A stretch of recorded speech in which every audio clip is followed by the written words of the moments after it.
Hello, my friends. Katie Day with the Move Me to Texas team here with another episode of the Real Advice podcast. I am really excited to welcome this week's guest to the podcast. He is a husband, father, realtor, team leader, and a business coach. Before getting into real estate, he worked in the nonprofit sector.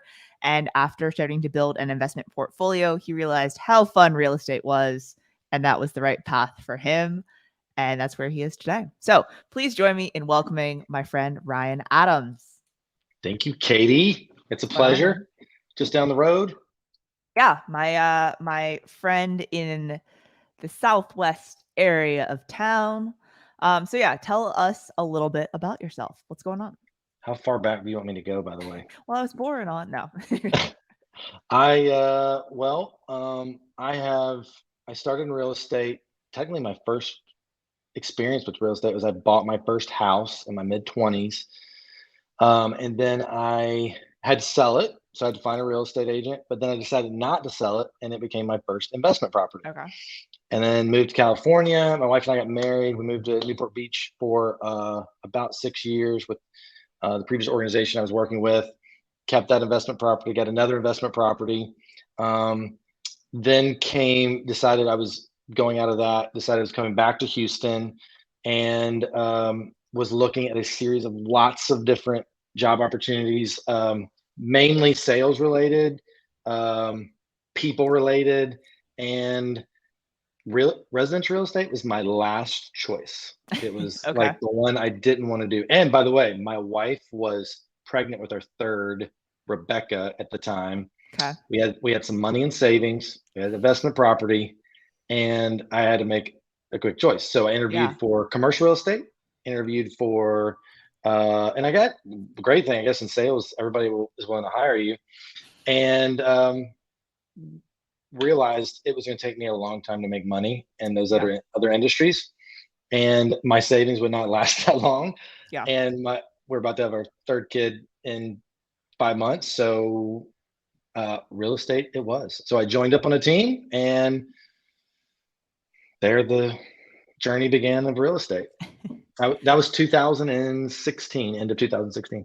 So I feel like you kind of said what my thoughts were when you said that you were thinking commercial real estate or this or that. Cause like, I mean, the payoff in commercial real estate is obviously a lot bigger than it is in residential, but the deals just take longer. You know what I mean? Even leases, like in our experience with our team in doing some commercial leases and stuff like that, like, you can get someone into a house lease within 2 weeks or less. Like commercial lease, like it's just 2 weeks for attorneys to even, go back and forth. So probably a smart move on your part with a child on the way.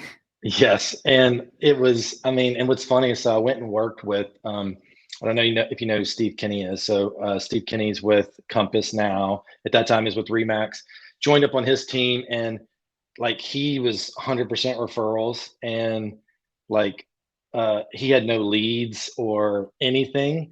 And he would give me these lease leads. So he had a lot of investors that were, which is kind of how we met too, was through he was my real estate agent, and he had a lot of investors in Third Ward area. But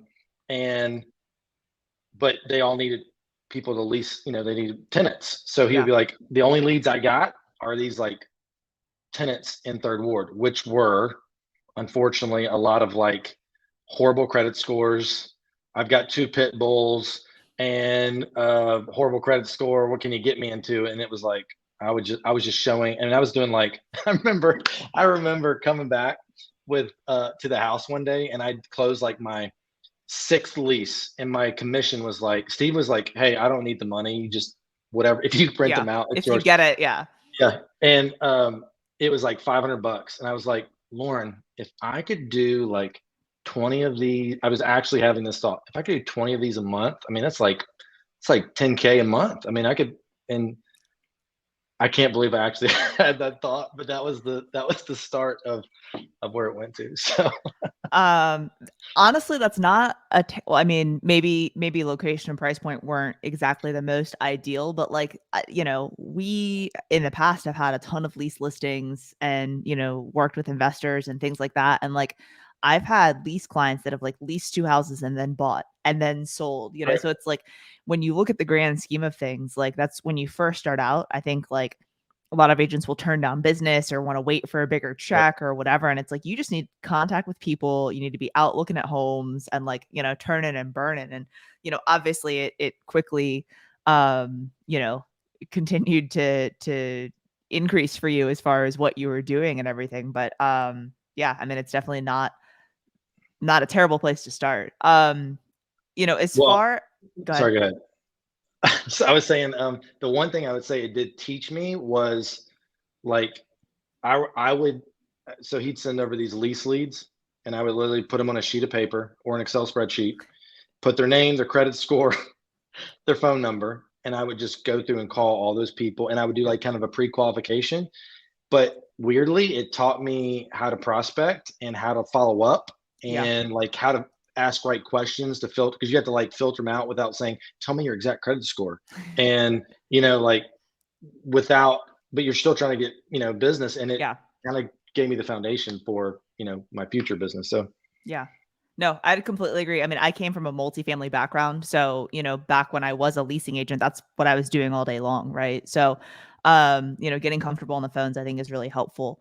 So kind of going back to that, you know, a few years ago, not that far ago actually, but like what advice would you give to someone, you know, if they just got their license and, you know, are embarking out into this world of real estate? What's some advice that you would give them? um, I mean, honestly, I think getting on a team and being under someone who knows real estate really well. If you're scared to go that route, and don't be worried about splits and commission at that point in your career, because what you need most is the know-how, and follow someone you trust and they're good and they've got good character and all that. Get under them and learn as much as they're willing to teach you.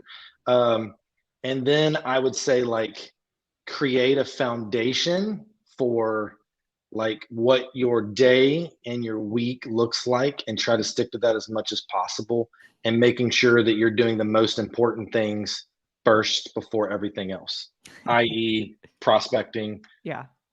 as much as you can. That would be. Prospecting and prospecting. Yes, exactly.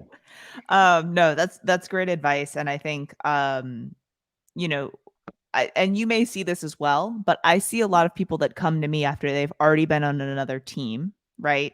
And they're Right. like, "Hey, you know, I was on the ABC Realty team and, you know, I was promised the world and I didn't get any training and I didn't get any leads and it just wasn't what I expected."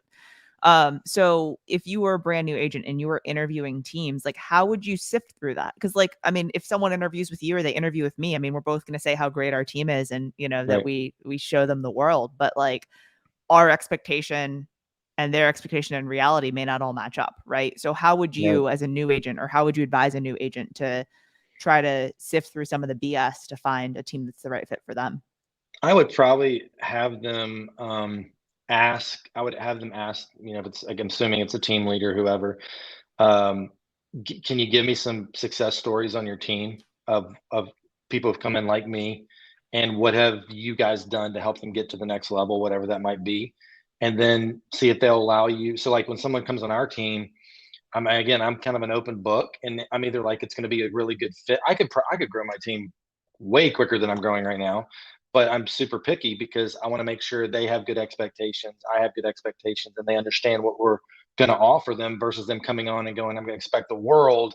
And when I probably still offer it a little bit, but I want them to have a realistic idea of what the fit's going to be and if it is a Yeah. good fit.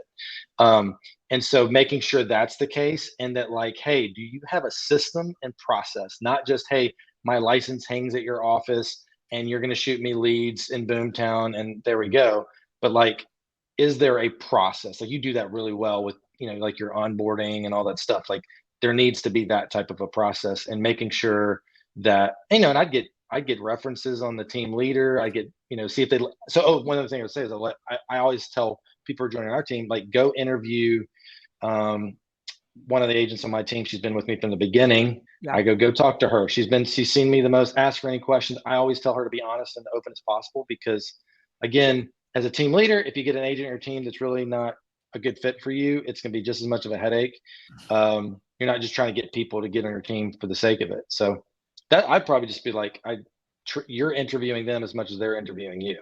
Yeah, I always tell new agents that, especially like when they're looking for a brokerage, you know, it's like Right. you're in the driver's seat when you're looking for a brokerage. Every single one of those brokerages wants you.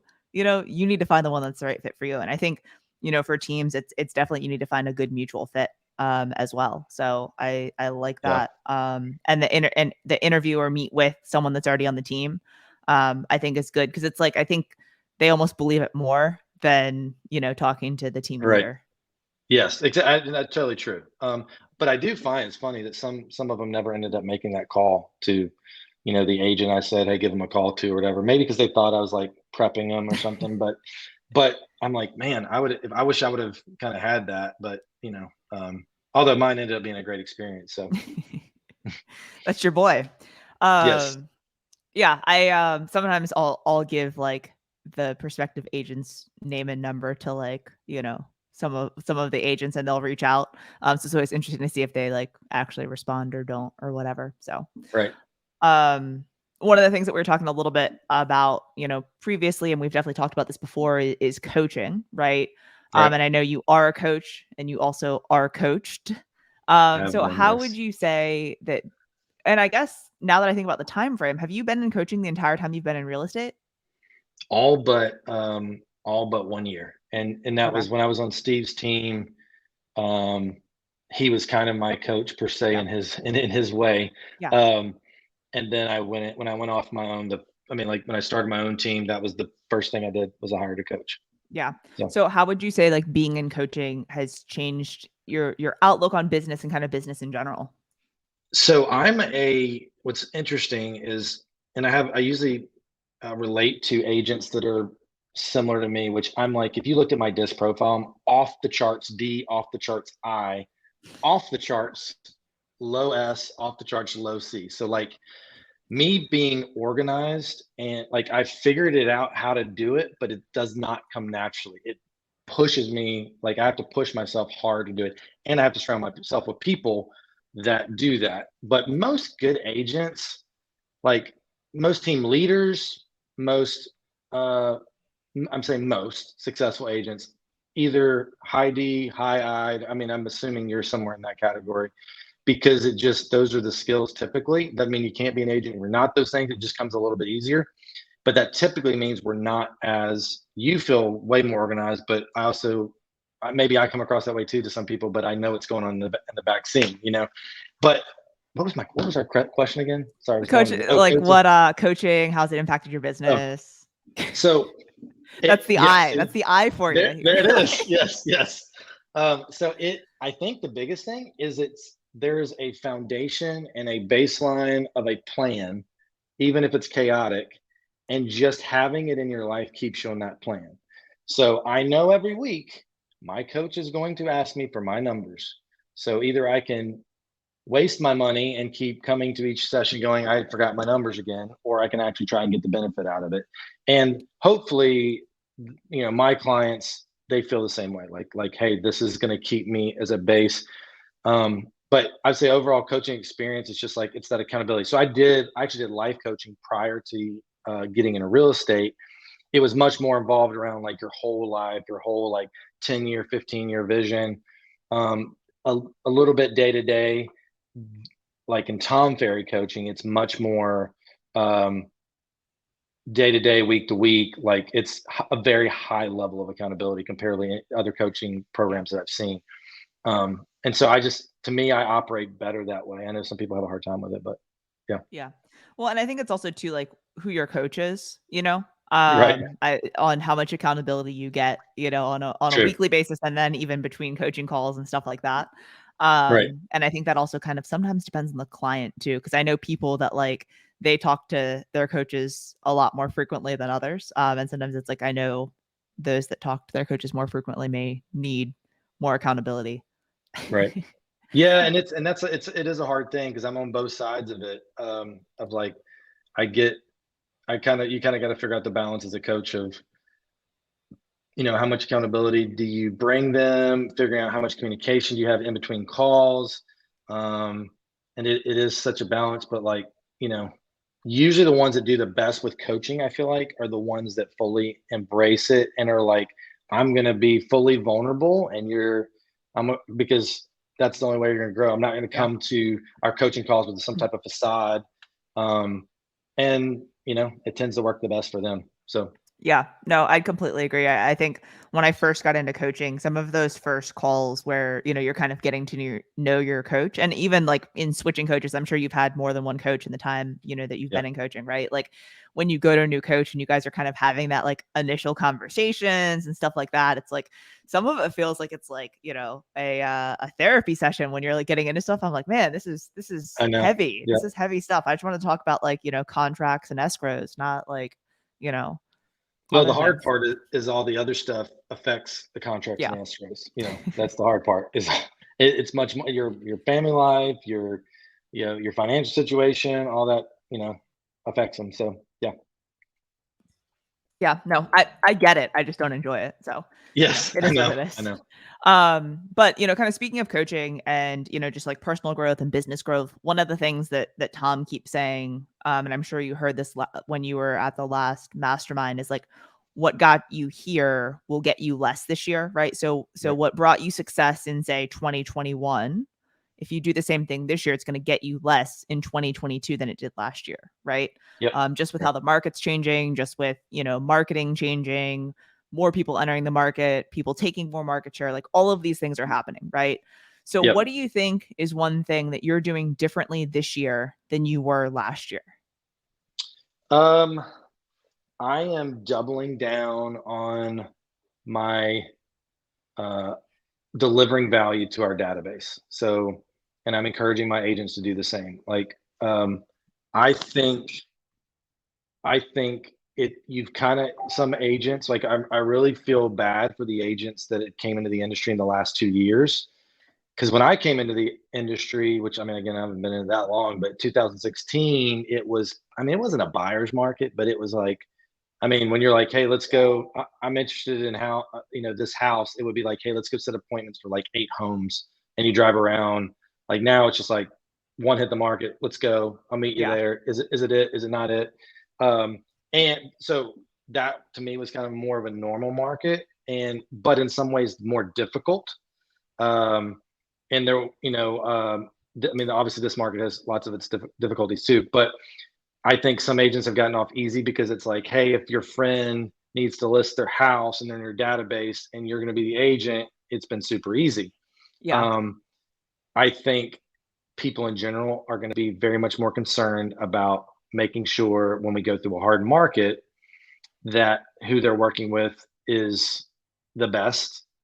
And yeah, you'll still get some business from your friends or whatever, but I think you need to be able to deliver value. And I have seen, I want to be for my sphere, my SOI, I want to, and anybody I work with, I want to be seen as the source. As Tom always talks about, the agent of choice, like, Yeah.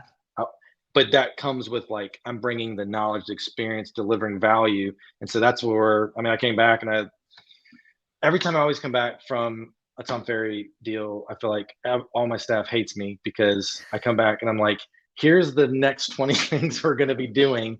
And they're like, crap, which means you're going to be doing it. But most of the stuff that I've come back with in the last couple of months have been ways to deliver value, you know? So I think that's where we're doubling down and you want examples of that would just be like, um, more communication with our database, more information we're passing them, more contact, more calls, and that's really what we're doing. So we'll see though. On that, giving more information and things like that, I feel like, and it may just be because we've talked more and now the algorithm's pushing your stuff into my feed, but I feel like your amount and quality of your video content has both increased and improved over the It past kind of, whatever. yes. So what all right, obviously since how long has Tom and Jason been pushing video, video, video, video? I mean, like, Since the beginning of time. I don't think we really believed it. I really don't think we did. like most people didn't. They're like, yeah, you do it. It looks good, but does it really work? And then finally I was like, I mean, it was what the one thing I walked away from Summit was like, hey, I'm going to double down on video. That I know that sounded different from what I said about delivering value to my clients, but that is part of it. Yeah. Because all my SOIs watching me on Instagram or whatever. So I hired a videographer. I've scheduled. I mean, like every week I have a video scheduling filming time where I'm putting together our videos. I'm pushing our team to do it, and I wouldn't necessarily. I mean, yes, we've gotten some business from it, but I wouldn't say like, hey, it's not necessarily been this like amazing. Oh my gosh, all these listings come in and all that. But I hear all the time. I go on listing appointments and not knowing them, and they'll say, "I see your videos," Yeah. which means and most of my videos, I do some funny stuff here and there, but for most of them, I'm bringing value. And like I recently just did this. Oh my Lord, it was kind of exhausting because it was my first one, but I did 30 straight days with 30 seconds of how we list a home. So 30 days, we go through the whole home selling process, everything we do. And part of that too, by the way, like I asked a couple of my real estate buddies, like, hey, like I'm gonna give away some of my little secrets of what I do, and maybe they're known, but is that like bad to do that? And then we were both like, Houston has so much business. There's plenty of transactions out there to be had. Like no one's gonna, so no. But here's the idea. The other thing is, what's gonna happen? An agent hears that and goes, "Oh, that's really cool," but 99% of agents won't do one thing different. That's what I think the difference in like how do you stand out in this industry as we move in this market, and these agents that haven't really had to work that hard is you've got to be willing to do what nobody else is willing to do so you can get what they're not going to get. But yes, video is, I've really doubled down on the video stuff. I started a YouTube channel and done that. Like I think we've been doing that for 6 months. I think we put up like maybe 100 videos or something like that, and seen a lot of good stuff come out of it. So casual, just 100 videos, no big deal. That's all. That's fantastic. That's really awesome. I know. Well, and it actually now that the YouTube channel did not feel as difficult because it's just been, and like, I mean, we're still not getting crazy numbers on every deal, but like I've got a couple of videos that, are getting like 10,000 views, and it's like, you never know. Like the one I don't want to get, like, I'm like, oh, that one was so bad, gets all the views. And then the one I'm like, oh, this is the best one, gets no views. So I don't know. But my favorite thing I will tell you is when I get someone to comment on, like, they have a question, like, can you help me? Like had someone watch my video on property or capital gains, and they're like, hey, can you help me figure mine out? They're not even my client, and I just like helped them out. No big deal. I don't even think they'll ever use me, but I really enjoy that. So I mean, I think that like video and social is such a branding play. And that's where, like I get people that DM me a lot, because like I and my team both put out a lot of content. And so it's one of those things where they're like, oh, but like all I get are realtor comments. No consumers ever comment. And I'm like, do you go on to like Nike and comment on shoes and be like, these are wonderful shoes. Thank you so much for making them. No, you don't. You just go buy them, or you save it for when you want to buy them. Right. So like consumers aren't going on like, thank you for your staging tip. I will remember this for the future when I call you to list my home, like that, but they're saving it, or they're seeing you, or they're following you, and then as far as realtors commenting, I'm like, that's a complete like agent to agent referral play. Like interact with people on social, and they're going to remember you when it's time to send a buyer or a seller, to your market. So I definitely think that, that they're out there. And I'm sure you've seen this too. I'll go into a listing appointment and, I'll have a buyer or a seller, or a listing appointment, a seller, be like, so I saw your video on painting and we were thinking about painting the living room, but not the kitchen. What are your thoughts? Or like, I saw the video about the lights. Should we change out the light fixtures, or are they good as is? And like reference very specific things in videos. So it's like, they don't need to comment, but they're out there and they're watching, so keep making content. I mean, like I went on a listing appointment a couple of weeks ago, and I'm not really that big on TikTok yet. I'm trying to go that direction. I basically I just like tell it. our videographer, I'm like, hey, whatever we do on Reels, let's throw it on TikTok. Yeah. And which it just doesn't always like match really well or whatever. But I every now and then do these like funny videos or whatever. And I walked into this appointment, and the wife was like, would not look me in the eye the whole time. Like, I don't know why, she just wouldn't look me in the eye. But the husband, who I kind of knew because my son played in the baseball league and I met him a couple of times. Anyway, we're going through the whole thing. Like, I still in my head going, well, I don't know why they called me. Like, I had no, I like, Yeah. does, and I knew they knew some really good realtors that were their friends. Well, at the end of the deal, she wouldn't look at me. She goes, I already have a realtor that I would like to work with, but my husband's been watching your TikTok videos for a year, and he really thinks you're funny. He thinks you know what you're talking about. So that's why you're here right now. I was like, okay.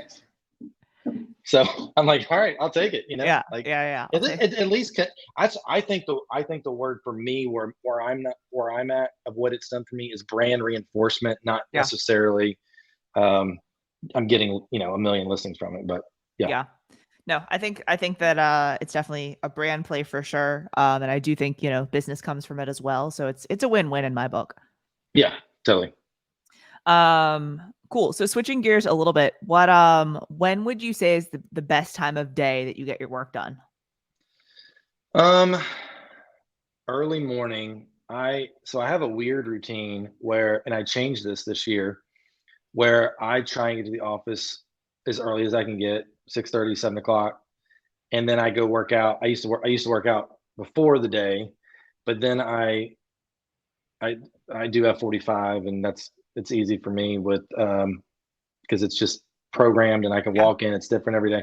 But I go at noon, and so then it's kind of like what separates my day, and so then I go in really early. But that right when I go in from like let's say it's 7 to 9:30 is like my cream of the crop. Like I'm ready. I mean, it's like the best. And then usually actually about this time, which we're recording this at like 4 to 5:30, 6 o'clock is about my next best time, because the middle stuff, I feel like there's lots of just tons of distractions, and all my meetings typically take place in the middle part. But yeah, that's so.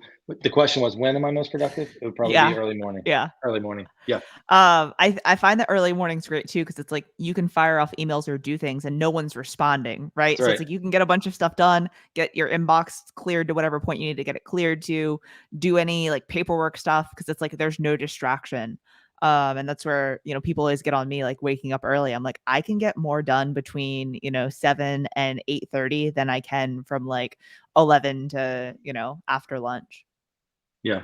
Are you I was gonna ask you a question. Do you what's your inbox normally at the end of the day? Are you a zero person? Like, you got to bring it down to zero? Or are you?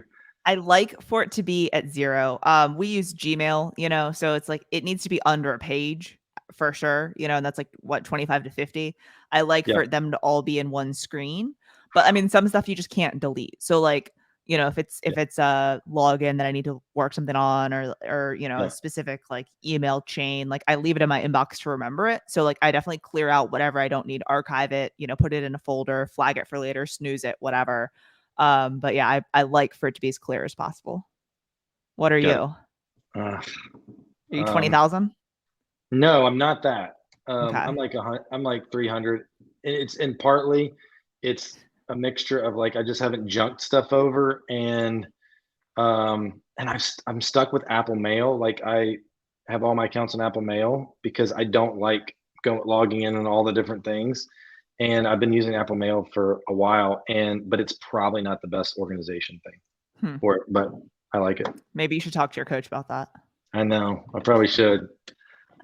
Add that to next week's homework, coach. I've also seen his inbox, so he might not be the guy that I'm gonna get the advice from. The worst is when you see those guys that have like, I don't know how they're in real estate, and I will literally see like like the red buttons on your and they're like at like 4,000 text messages unread. I'm like, no, that's what I'm saying. There's two types of people in this world: inbox 0, and then like 20,000. And that's so honestly, you were asking about disc profile and stuff like that. I'm actually a DC. Okay. So like my eye, like natural is higher than my adaptive, but like in a situation where it's a bunch of like drive DI, like IDDI personalities, like I can step back and not be in charge. It Get hurts it. my soul, but I can, Right. And I'm always the person who's like organizing everything or whatever. So like that's kind of my personality. But we always ask admin if we're like hiring a new TC or an ops person to see for them to unlock their phone and show us like their home screen. Yep. Because like, in an interview when you're meeting with someone, you're gonna have like some unread stuff. But like for me right now, I have like 2 unread text messages and that's it. Right. Like, And I'm so good. And I'm really good with text messaging. Like as far as like reading them. yeah, What's bad is like once I read it, I wish there was there's not. Tell me if there's not. unread to make it like unread Yes. again. Yeah, because like literally, this is today. It's just Yeah. like I'm still not at the bottom of today. My solution You know? sometimes is to pin them, right? Like, so I have like, Oh yeah. a couple always pinned and then I'll pin something if I need to remember, or I'll screenshot it and email it to myself so that like Right. it's in my inbox. But yeah, I would agree with you on that.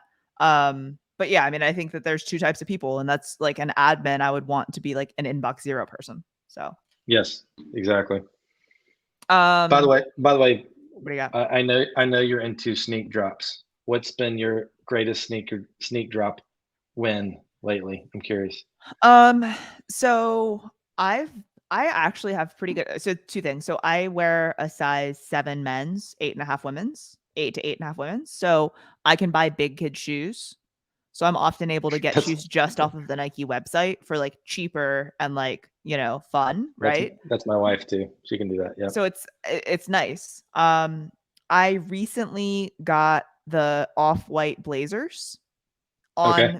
on the drop, which was very surprising. Oh wow. I didn't what's crazy is I didn't even really want them, but a friend of mine wanted the black pair. So I was like, oh, I'll bid on the black pair for her and a white pair for me. And then I won and she lost, or, I didn't get hers. Um, but I really like them. So that's probably like my coolest pair of shoes that I own.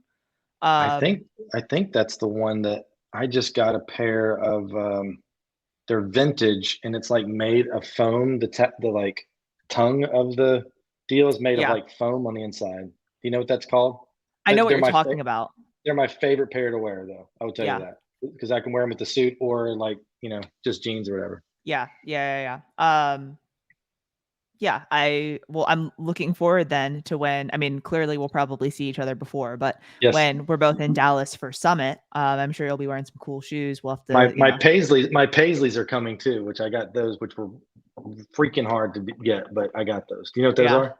No, I'm excited. Oh my gosh, yes, they're Paisley, like I mean, I Paisley. get that part of it, but yeah. Yeah, Cool. So yeah, send me a picture. I'm excited. What I'll hit you with another quick, real estate question and then we can kind of wrap sure. up or whatever. But what would be like a book or 2 or 3 maybe at max that you would recommend anyone in real estate read? As old as it is, I still think um, Keller's Millionaire Real Estate Agent. Although time has Yeah. changed, it's probably there. Is that on your It's not. bookcase right now? It's at the office bookshelf. It just for anybody. I mean, it's such a great foundational book, and most of the stuff in that I believe is still pretty valid.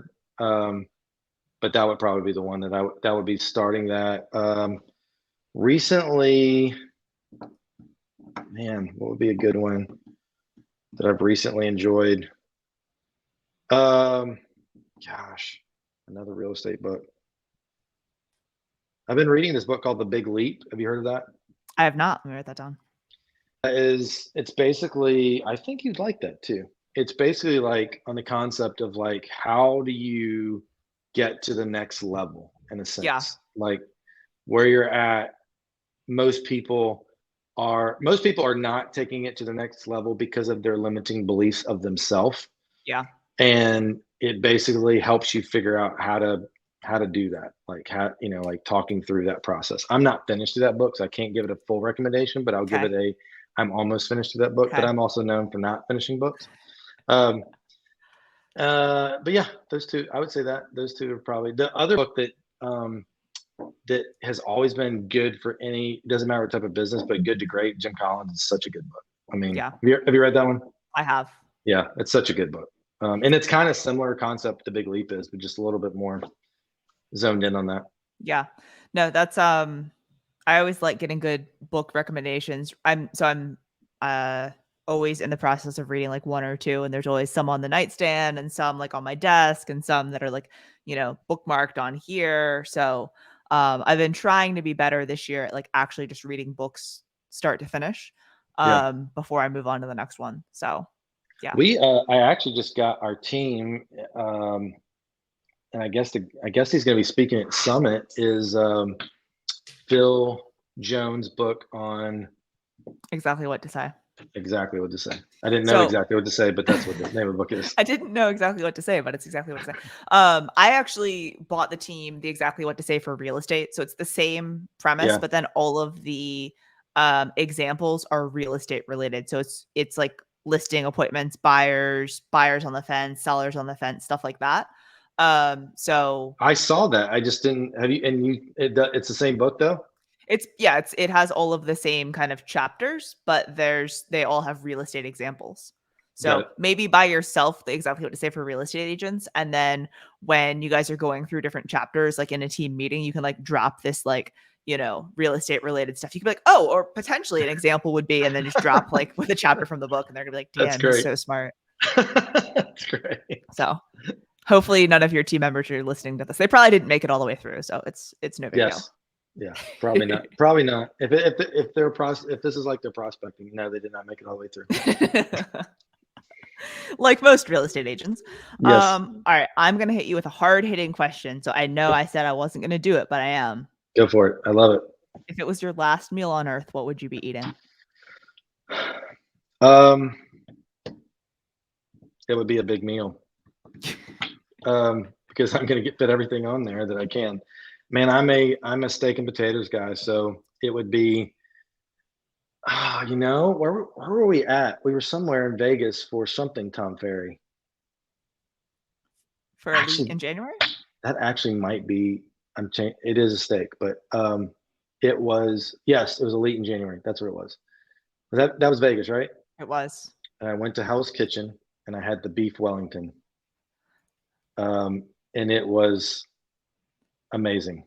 And but I would go there to get that, and then I would go get a twice baked potato from Taste of Texas in Houston, and then I would get this is a whole journey for you. I would get an old fashioned at that's my drink of choice at STQ. Is that the place? STQ, yeah. That would be my meal. That's all I need. So, all right, beef Wellington obviously is a pretty specific dish. So in Houston, what's your general cut of choice when you go to get a steak? I usually actually get a strip or fillet. Okay. I don't like. I'm the crazy one. I don't really like ribeyes. They're too fatty for me. Yeah. But fillets tend to be not enough fat. But if they're seasoned well, whatever, that's why the strip is usually perfect because it's a good balance of lean and got a little bit of fat in there. So, okay. All right. What's your favorite restaurant to get a steak at in Houston? In Houston, I would say it's probably George James. That ranks pretty high up there for me. Nice. Or honestly, just Pappas. Yeah. Wow. They're good. Just like I've not been to George James before, but dude, we need to figure out something to celebrate, and we'll go. Hey, well, let me tell you this. One thing I'd like to do is I don't know if you do. I do this thing called Foodie Friday, which I kind of paused for a while, but like every Friday I would do review of a restaurant in Houston.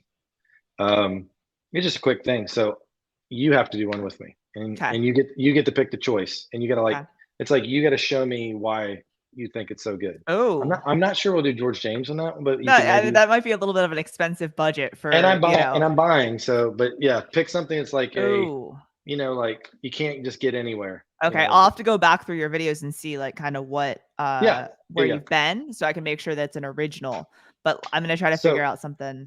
I've done most of them have been in the burbs. I've done a couple of in town, but a lot of them been in the burbs. The Heights have done a lot, but outside of that. Because you're up there, you're kind of near Edo, right? Yeah. Yeah. So I don't do anything in Edo. So. All right. Well, I'll have to. Yeah. Now I'll have to put my thinking cap on that one. So yeah. Okay. Cool. All right. Last question. If someone wanted to connect with you, where would be the best place for them to find you? Instagram, the Adams Group TX, and that'd probably be the best spot right there. Okay. Just go there. Perfect. Well, Ryan, I really appreciate you taking the time Thank you, to Katie. chat today. I wish you all the best and looking forward to shooting a Foodie Friday here soon. Absolutely. We'll do it. Thank you, Katie. I appreciate it. All right, man. See ya.